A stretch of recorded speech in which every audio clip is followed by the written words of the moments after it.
आज हम पढ़ने वाले हैं मस्कुलर टिश्यू के बारे में। ठीक है, इसके बारे पढ़ने वाले हैं मस्कुलर टिश्यू के बारे में। ठीक है, मस्कुलर टिश्यू सब पढ़ने से पहले हमें इसका ना इंट्रोडक्शन समझना पड़ेगा कि आखिरकार ये मस्कुलर टिश्यू क्या होता है, किससे बनता है, ऐसी कुछ प्रॉपर्टीज़ होती है। तो मस्कुलर टिश्यू बेटा आपका बनता है मसल्स सेल से। किससे बनता है? मसल्स सेल से मिलकर बना होता है। ठीक है, मसल सेल से मिलकर बनता है। इसी मसल सेल्स को मसल फाइबर भी कहते हैं। क्यों कहते हैं हम आगे जानेंगे। ठीक है, अब मसल्स टिश्यू को हम कॉन्ट्रेक्टाइल टिश्यू भी कहते हैं। मसल टिश्यू जो होता है वही आपका एक कॉन्ट्रेक्टाइल टिश्यू बनाता है। ठीक है, और जो जिस किससे बना होता है? मसल सेल से।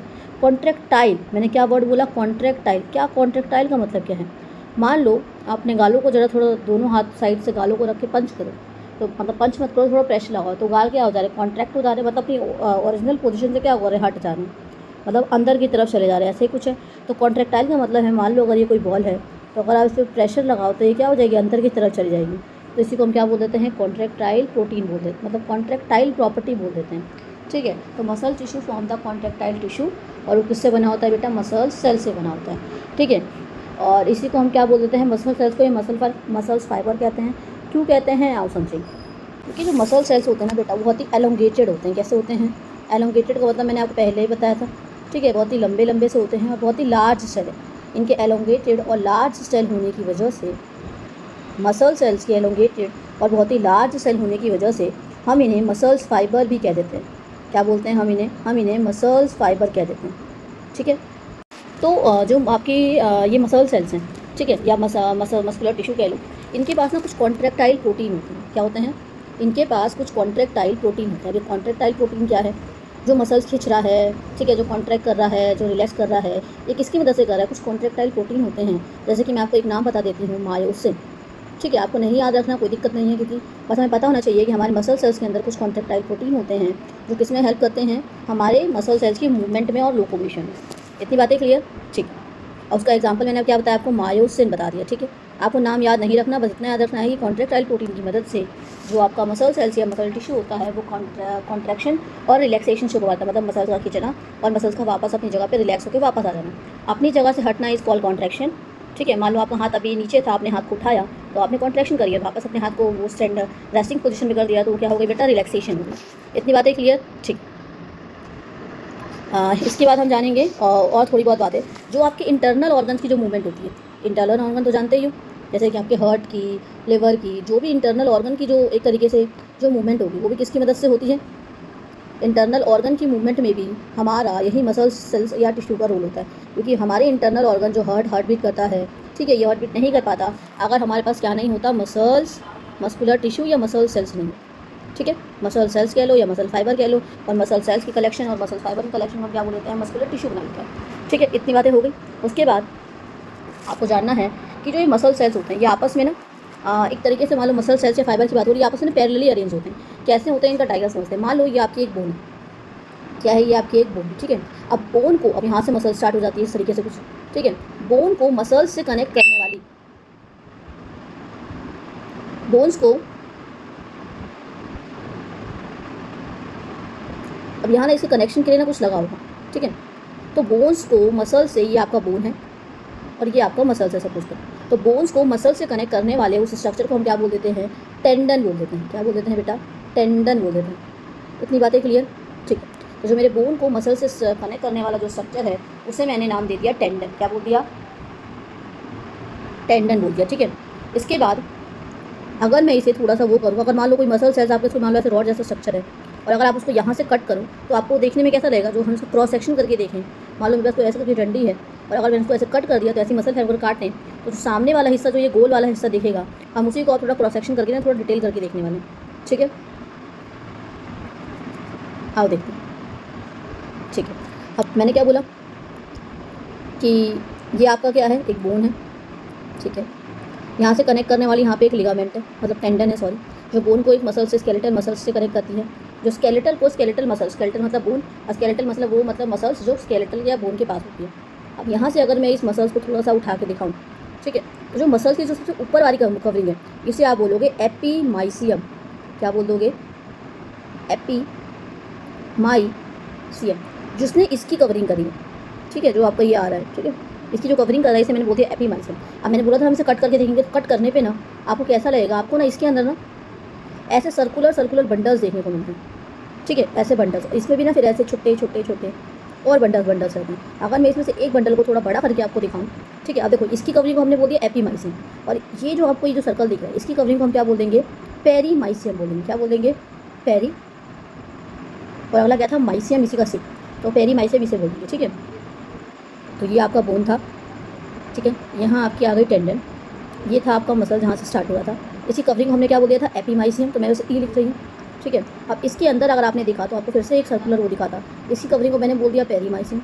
इसके अंदर हमें बंडल्स देखने को मिले थे, उसे एक बंडल को अगर इसी को एक को अगर मैं बड़ा करके दिखाऊँ, बहुत सारे बंडल्स हैं ना, यहाँ भी बंडल था, यहाँ बंडल था, और उस एक बंडल को अगर बड़ा करके देखा जाए तो उसके अंदर फिर से बंडल्स थे, यहाँ बंडल, यहाँ बंडल। अब इसकी कवरिंग जो होगी उसे हम बोल देंगे एंडोमाइसिन। क्या बोल देंगे, एंडोमाइसिन। ध्यान समझते हैं, ऊपर वाली कवरिंग एपीमाइसिन, इसकी कवरिंग, इस वाले की जो कवरिंग थी ये पेरीमाइसिन, इसकी जो कवरिंग है इसको बोल देंगे एंडोमाइसिन, ठीक है। अब इसके अंदर से जो, इसके अंदर भी बहुत डॉट डॉट डॉट बंडल से, अब इसके अंदर से ये जो बंडल निकला है इसे हमने बोल दिया मसल फाइबर। इसे हमने क्या बोल दिया, मसल फाइबर, ठीक है। इतनी बातें समझ आ गई होंगी, ठीक है। तो अगर आप इसका एक साफ सुथरा डायग्राम देखो तो ये आपकी बोन है, ये कनेक्ट करने वाला आपका आ गया टेंडन, ठीक है, यहाँ से आई मसल। इसके अंदर हमें बहुत सारे ऐसे सर्कल सर्कल देखने को मिले। एक सर्कल को मैंने आपको बड़ा करके दिखाया, बहुत सारे बंडल्स थे, इसमें से बंडल्स थे, फिर इसके अंदर भी बहुत सारे ऐसे ऐसे बंडल्स थे, फिर एक बंडल को फिर बड़ा करके देख, ठीक है, इसके अंदर भी बहुत सारे ऐसे। तो एक जो बाहर निकला उसे आपने बोलते हैं मसल फाइबर बोलते हैं।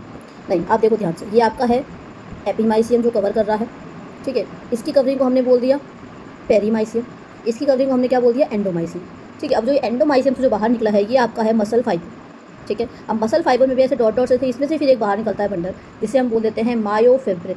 क्या बोल देते हैं इसे हम, मायोफिब्रिल बोल देते हैं। आपकी 9th क्लास में बिल्कुल भी नहीं आएगा डायग्राम, लेकिन बस थोड़ा आइडिया देने के लिए मैंने आपको डायग्राम समझा दिया, ठीक है। मायोफिब्रिल बोल दिया हमने, इतनी बातें क्लियर है, ठीक है। अब हम पढ़ने वाले हैं मस्कुलर टिश्यू के प्रॉपर्टीज़ के बारे में। इसके बारे में पढ़ने वाले हैं मस्कुलर टिश्यू के प्रॉपर्टी के बारे में, ठीक है। तो चलो शुरू करते हैं। मस्कुलर टिश्यू की प्रॉपर्टी याद करने से पहले हम लिख लेते हैं, इसका फॉर्मूला है 3E+, याद रखें। अगर कोई बोले कि what are the properties of muscular tissue, muscular cell, तो वो है 3E और 1C। ये एक ट्रिक है याद रखने की, ठीक है। पहले ई से क्या है आओ समझते हैं। पहले ई से है एक्साइटेबिलिटी। क्या है, एक्साइटेबिलिटी, ध्यान से समझना। एक्साइटेबिलिटी का मतलब क्या होता है, एक्साइटेबिलिटी का मतलब होता है एक ऐसी एबिलिटी हमारे मसल सेल्स के पास जो किसी भी स्टिमुलाई मतलब चेंज को, जो किसी भी स्टिमुलाई को क्या कर सके, उसके खिलाफ रिस्पॉन्ड कर सके। क्या है आओ समझते हैं। अब मान लो आपका हाथ है, इसमें मसल सेल्स हैं, ठीक है, हाथों में पैरों में। अगर आपके हाथों पे गर्म पानी आता है तो आप गर्म पानी से बचने के लिए अपना हाथ हटा लेते हो ना, तो इसी को बोलते हैं जो गर्म पानी आया, अभी आपका हाथ नॉर्मल अपने मस चिल था, और जैसे ही आपने उसे गर्म पानी डाला तो उसमें क्या हुआ, चेंज मिला मेरे एनवायरमेंट में, मेरे जो मसल सेल्स थे उसे क्या मिला, एक चेंज मिला। तो इस चेंज के खिलाफ जो रिस्पॉन्डिंग जो शो करता है, एक ऐसी एबिलिटी, एक ऐसी काबिलियत या ऐसी एक क्षमता अपने किसी भी चेंज के खिलाफ एक मतलब रिस्पॉन्ड करना, उसे हम क्या बोल देते हैं, एक्साइटेबिलिटी बोल देते हैं। क्या बोल देते हैं, एक्साइटेबिलिटी बोल देते हैं, ठीक है। 3E में एक ही हो गया, दूसरे ई पे आओ चलते हैं। दूसरे ई का मतलब है एक्सटेंसिबिलिटी। क्या है, एक्सटेंसिबिलिटी, एक्सटेंसिबिलिटी। अभी एक्सटेंसिबिलिटी क्या है आओ समझते हैं। एक्सटेंसिबिलिटी का मतलब होता है, एक्सटेंसिबिलिटी है, ठीक है। तो एक्सटेंसिबिलिटी का मतलब होता है कि जो मसल सेल्स है वो स्ट्रेच कर जाए। जैसे मान लो अगर वो अभी इतना था तो वो स्ट्रेच करके इधर से भी स्ट्रेच कर, जैसे रबर बैंड स्ट्रेच करती है, ठीक है, तो स्ट्रेच करके इतना हो जाए बिना फटे। तो it can be an ability of a muscle cells to be stretched without tearing. बात समझ आ गई। तो एक्सटेंसिबिलिटी का मतलब क्या होता है कि मसल सेल्स की एक ऐसी काबिलियत है, एक ऐसी प्रॉपर्टी जिसमें वो क्या करता है, स्ट्रेच कर जाता है बिना फटे, ठीक है। जैसे हम रबड़ को खींचते हैं, क्या रबड़ फटता है, ज़्यादा खींच दोगे तो फट जाएगा, लेकिन मसल सेल्स का एक ऐसी प्रॉपर्टी है आप उसे कितना भी खींचो वो बिना टीयर करे आराम से स्ट्रेच हो सकता है। इतनी बात समझ आ गई। 3E का मतलब है इलास्टिसिटी, ठीक है। 3E का मतलब क्या है, इलास्टिसिटी। इलास्टिसिटी का मतलब क्या होता है आओ समझते हैं। रबर बैंड देखा है सबने, फिर से वो देखना है। तो रबर बैंड को पहले हम अगर खींच दें, मान लो रबर बैंड को मैंने खींचा तो खींच के वो इतना लंबा हो गया, और थोड़ी देर बाद हम क्या देखते हैं कि वापस ना उसे अगर छोड़ दिया जाए तो अपनी ओरिजिनल पोजीशन में आ जाता है। इतनी बात समझ आ रही। तो मतलब कि an ability to return its normal shape या to regain its original shape, original size and shape is called elasticity. Elasticity का मतलब क्या है, अगर आप किसी भी चीज़ को कितना भी खींच दो, जैसे कि रबर बैंड, और छोड़ने के बाद जो आपने फोर्स उसमें अप्लाई करा था, उस फोर्स को रिमूव करने के बाद वो वापस अपने क्या जाता है, नॉर्मल पोजीशन में वापस आ जाता है। अब हमारा 3E हो गया। अब हम करने वाले हैं C पे, ठीक है। अब C पे आते हैं। C का मतलब है कॉन्ट्रैक्टिबिलिटी। कॉन्ट्रैक्टिबिलिटी का मतलब क्या है, मतलब an ability to contract. Contract का मतलब क्या है वो समझते हैं। अपने हाथों को ना ऐसे दबा के देखो, वो जो मसल सेल्स ना कॉन्ट्रैक्ट भी कर जाते हैं। तो कॉन्ट्रैक्टिबिलिटी का मतलब क्या होता है, कॉन्ट्रैक्टिबिलिटी का मतलब है, मान लो अगर ये इतना रहेगा तो वो कॉन्ट्रैक्ट कर सकते, मतलब उसको अंदर की तरफ आप ऐसे धसा सकते हो या दबा सकते, तो इसे बोल देते हैं कॉन्ट्रैक्टिबिलिटी। चेहरे को देखो, अगर चेहरे पे ना दोनों फेसेस की तरफ हाथ रख के देखो, क्या आपका ये चेहरा दब जाता है फोर्थ आर्म पे? हाँ, तो इसे कॉन्ट्रैक्टिबिलिटी है।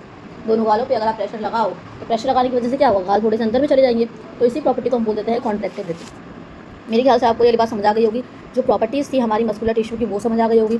अब एक और बात, नॉर्मल हम सेल के साइटोप्लाज्म को तो साइटोप्लाज्म बोलते हैं, और जो मसल सेल का जो साइटोप्लाज्म होगा उसको हम सार्कोप्लाज्म बोलेंगे। कुछ फ़र्क नहीं है, बस जो नॉर्मल सेल का जो साइटोप्लाज्म होता है, अगर वही मसल सेल के साइटोप्लाज्म का नाम दूसरा है बस, तो मसल सेल के साइटोप्लाज्म को हम बोलते हैं सार्कोप्लाज्म। क्या बोल देते हैं? सार्कोप्लाज्म बोल देते हैं, ठीक है। नॉर्मल सेल के साइटोप्लाज्म को साइटोप्लाज्म बोलते हैं, लेकिन मसल सेल्स के साइटोप्लाज्म को हम बोल देते हैं सार्कोप्लाज्म। अब मान लो outer covering of the cell is called any cells other than plant cell, animal cell, bacteria cell is called plasma membrane, ठीक है। तो उसी मेम्ब्रेन को हम बोल देते हैं सार्कोलेमा। क्या बोल देंगे? प्लाज्मा मेम्ब्रेन किसको बोलते हैं? प्लाज्मा मेम्ब्रेन बोल देते हैं या सेल मेम्ब्रेन बोल देते हैं, लेकिन यहाँ पे जो मेम्ब्रेन की कवरिंग है इसको हम बोलते हैं सार्कोलेम। सार्को सेम है, बस आपको लेमा याद रखना है, ठीक है। मेरे ख्याल से इतनी बात आपको समझ आ गई होगी, ठीक है। तो बेटा ये देखो, आपको ये डायग्राम देखिए ना, थोड़ा ज़्यादा अच्छे समझ आएगा। जैसे आपको ये देखो, ये आपको बोन दिख रही है यहाँ पे, ये आपकी बोन है, ठीक है।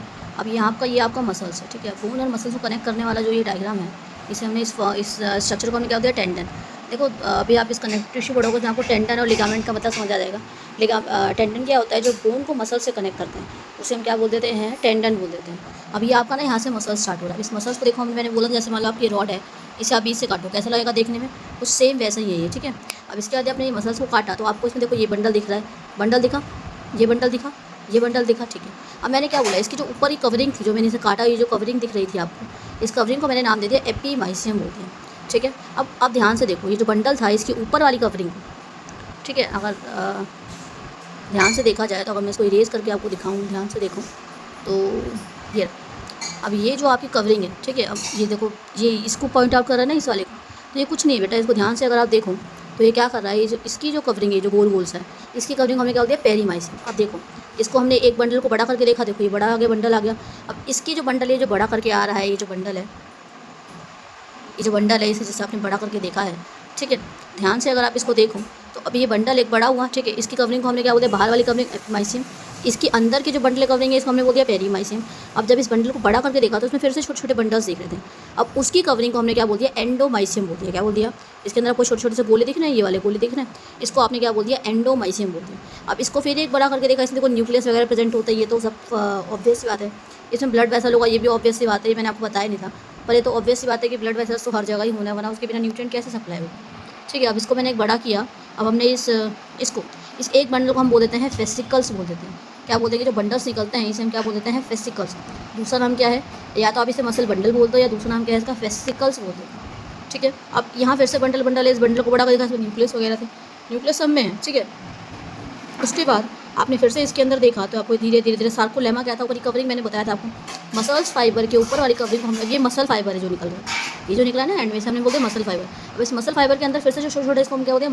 मायोफिब्रिल बोलते हैं, जो मैंने आपको पहले बताया था। क्या बोल दिया हमने इसको? मायोफिब्रिल, ठीक है। मेरे ख्याल से अब आपको डायग्राम ज़्यादा अच्छे से क्लियर हो गया। हमने इंट्रोडक्शन कर लिया, हमने स्ट्रक्चर पढ़ लिया, हमने कैरेक्टरिस्टिक्स पढ़ लिया, अब हम डिफरेंस पढ़ने वाले हैं। तो मस्कुलर टिश्यू के ना बेसिकली आपके तीन ही टाइप हैं, ठीक है। पहला है आपका, ध्यान से देखते हैं, स्ट्राइटेड मसल्स, दूसरा है आपका स्मूथ मसल्स, और तीसरा है आपका कार्डियक मसल्स, ठीक है, ठीक है। हमने इनको बांटा है on the basis of their location, structure और फंक्शन के बेसिस पे हमने इनको तीन हिस्सों में बांटा है। किस किस के बेसिस से बांटा बेटा? पहला बेसिस है आपका लोकेशन, कि वो कहाँ पे मौजूद होता है, दूसरा है आपका स्ट्रक्चर, कि वो कैसा दिखता है, ठीक है, और थर्ड है आपका उसका फंक्शन मतलब क्या है कि वो क्या काम करता है और कैसे करता है, ठीक है। तो उसके बेसिस हमने इसको तीन डाला है। पहला है आपका स्ट्राइटेड, दूसरा है आपका स्मूथ, और तीसरा है आपका कार्डियक मसल्स, ठीक है। इनके और भी नाम है, आओ जानते हैं क्या क्या नाम है। पहला इसे आप कह सकते हैं स्ट्रिप्ड मसल्स, ठीक है, स्केलेटल मसल्स और वॉलंटरी मसल्स, ठीक है। वॉलंटरी क्यों कहा जाता है, आओ समझते हैं। वॉलंटरी का मतलब होता है कुछ ऐसी मसल्स होती हैं जिन पे हमारा कंट्रोल होता है, जैसे कि आपके पैर, आपके हाथ। आप जब चाहता अपने पैर, जैसे मान लो ये मेरी उंगली है, मैं जब चाहता इसको फोल्ड कर लूँ और जब चाहता मैं इसको खोल लूँ, लेकिन क्या आप अपने हार्ट बीट को कंट्रोल कर सकते हैं? नहीं कर सकते।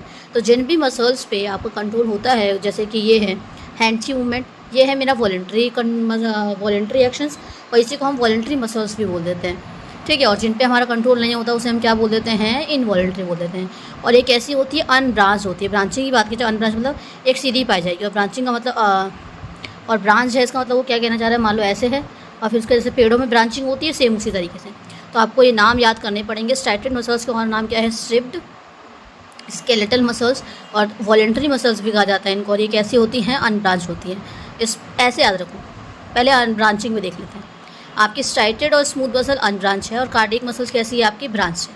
ठीक है, अब इनके नाम, स्ट्राइटेड मसल्स को आप बोलोगे स्केलेटल मसल्स, और स्ट्रिप्ड मसल्स, इसके दूसरे नाम क्या है, अनस्ट्राइटेड मसल्स।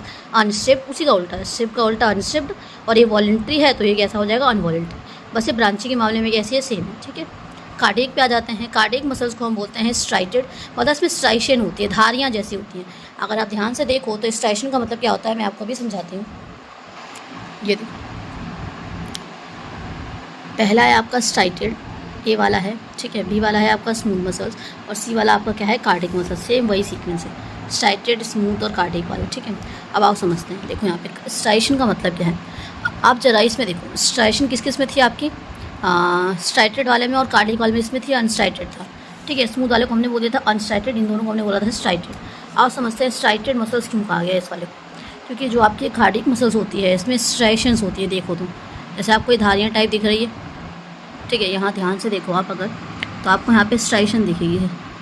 ठीक है, ये दिख रही है आपको ऐसे धारियाँ धारियाँ धारियाँ जैसे लाइन, यही है इसमें। ठीक है, तो इसीलिए हमने इसको क्या बोल दिया है, हमने इसे बोल दिया है कि ये स्ट्राइटेड है। ठीक है, तो आपका स्ट्राइटेड और ये कार्डियक वाले में भी स्ट्राइशन होती है, पर आप थोड़ा ध्यान से देखो तब जाके आपको कहीं दिखेगी।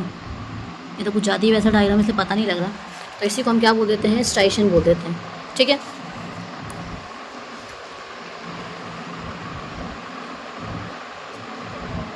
इसके बाद आगे बढ़ते हैं। तो मेरे ख्याल से आपको पहला पॉइंट समझ आ गया होगा। अदर नेम के यार में इसको स्केलेटल मसल्स, वॉलेंट्री है, ये इनवॉलेंट्री और ये भी इनवॉलेंट्री है। ये दोनों ब्रांच होती है, और ये कैसी होती है, अनब्रांच होती है, और ये ब्रांच होती है। न्यूक्लियस की बात करें तो इसमें बहुत सारे न्यूक्लियस होते हैं, और कहाँ होते हैं, पेरीफेरी मतलब किनारे पे होते हैं। ये इसमें सिंगल न्यूक्लियस होगा, इसमें भी सिंगल न्यूक्लियस होगा, और दोनों कहाँ पे होंगे, सेंटर में। मान लो अगर आपका ये मसल सेल्स है तो न्यूक्लियस एकदम सेंटर पर लाई करेगा, और इसमें भी कहाँ लाई करेगा, एकदम सेंटर में। लेकिन इसमें पेरीफेरी मतलब किनारे पर रहेगा, जैसे कि मान लो यहाँ पर रहेगा, कुछ इस तरीके से। समझ आ गई, किनारा मतलब होता है पेरीफेरी।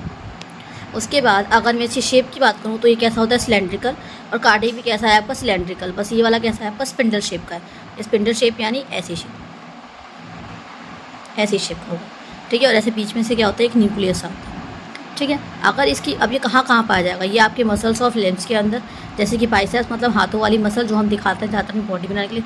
ट्राइसेप्स मतलब वो थाई वाली। ठीक है, फेस में, नेक में, टंग में, फेरिंग्स में। फेरिंग्स क्या है, वो कॉमन पैसेज जो कहाँ, लैरिंग्स और हमारे उसको जोड़ता है। ठीक है, ओरल कैविटी और नजाल कैविटी को जोड़ने वाला जो कॉमन रास्ता है उसे हम क्या बोलते हैं, फेरिंग्स बोलते हैं। डायफ्राम जो सी शेप एक मस्कुलर ऑर्गन है जो मेरे लंग्स को लिफ्ट कर देता है जब हम क्या करते हैं, रेस्पिरेशन, एक्सलेशन या इनलेशन करते हैं। ठीक है, upper part of the oesophagus, जो ऊपर वाला पार्ट होता है ईसोफेगस का, वहाँ पे भी ये पाया जाता है। स्मूथ मसल्स की अगर देख लेते हैं, on the walls of the alimentary canal की वॉल्स पे, इंटरनल ऑर्गन्स की वॉल्स पे।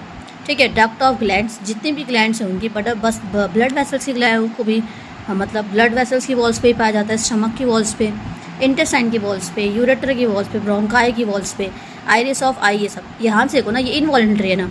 जितनी भी इनवॉलेंट्री चीज़ रहेगी तो वहाँ तो ऑब्वियस सी बातें पाया जाएगा। ठीक है, लेकिन जो कार्डियक वाला है, देखो दोनों इनवॉलेंट्री से मान रही हूँ, लेकिन ये वाला मोस्टली सारे जो ऐसे को याद रखूँ जिस पे आपका कंट्रोल नहीं है, जैसे कि हार्ट हो गया, ब्लड वेसल्स हो गया, जितनी ग्लैंड्स हो गई, ब्रोंकाई हो गए, आइरिस वाला आई हो गया। ठीक है, आइरिस जैसे लाइट आती है तो वो आइरिस क्या है, वो मसल्स जो क्या कर रही है, मेरे प्यूपिल को कंट्रोल करती हैं। ठीक है, रेगुलेट। अब ये क्या है, कार्डियक मैंने आपको बताया था सिर्फ और सिर्फ हार्ट में पाई जाती है, तो इसका याद करने का तरीका आसान है। सारे ना उन ऑर्गन्स का नाम लिख दो जिस पे आपका कंट्रोल नहीं है अंदर वाले। ठीक है, इसमें मोस्टली वो हैं जिन पे हमारा कंट्रोल एक पल के लिए रह सकता है। ठीक है, इसलिए हमको उसको वॉलेंट्री बोल दिया। पैरों पे जैसे फेस है, नेक है, टंग है, फेरिंग्स पे भी होता है लेकिन एक लिमिट तक होता है। Diaphragm, upper part of the oesophagus. ठीक है, कौन सा खाना निकलना है, कौन सा खाना नहीं निकलना है, वो तो upper part of the oesophagus में बड़े आराम से आ सकता है। ठीक है, जैसे मान लो अगर ये ईसोफेगस यहाँ से स्टार्ट हो रहा है तो उसके ऊपर वाले हिस्से को आप इतने हिस्से को कह सकते हो कि मतलब उसका पार्ट है हमारा स्ट्राइटेड का पार्ट है। नेक्स्ट क्या है, कॉन्ट्रैक्शन की बात की जाए तो जैसे मान लो ये सेल है, ये कैसे दब रहा है, तो इसको कॉन्ट्रैक्शन बोला था हमने। तो कॉन्ट्रैक्शन ये बहुत तेज़ी से करता है, ये बहुत स्लो करता है। और दिल का तो आपको पता ही है, कार्डियक मसल्स अगर सिर्फ हार्ट में पाया जा रहा है तो इसकी कॉन्ट्रैक्शन ऑब्वियस है बहुत ही ज़्यादा फास्ट होगी। ठीक है, मेरे ख्याल से आपको ये वाली चीज़ बड़े अच्छे समझ आ गई होगी। अब अगले और डिफरेंसेस पे आ जाते हैं। ठीक है, इनके फंक्शंस पे आते हैं। किस पे आ जाएंगे अब इनके फंक्शंस पे। पहला फंक्शन क्या है इसका, striated muscles are powerful and undergo rapid contraction, these muscles can get tired and may need rest. ठीक है, जो स्ट्राइटेंड मसल्स होती है बहुत ही पावरफुल होती है और बहुत ही तेज़ी से कॉन्ट्रैक्शन करती है। ये मसल्स थक सकती हैं, मतलब थोड़ा ज़्यादा अगर कॉन्ट्रैक्शन करा दी जाए तो ये थक भी जाती है और इसको आराम की ज़रूरत पड़ सकती है। ठीक है, striated muscles provide the force for locomotion and all other voluntary movement of the body. ये किस में हेल्प करता है, लोकोमोशन में। किसके, जितने भी वॉलेंट्री मूवमेंट्स हैं ये यही कराता है, और जितने भी इनवॉलेंट्री मूवमेंट्स है ये उसमें हेल्प करेगा। तो इतना याद रखो, movement of food in the alimentary canal opening and closing of tube are involuntary movement. सबको पता है कि जो मूवमेंट ऑफ फूड होता है एलिमेंट्री कैनाल के अंदर ओपनिंग या क्लोजनिंग करानी है किसी भी ट्यूब की, ये हमारी कैसी मूवमेंट है, इनवॉलेंट्री।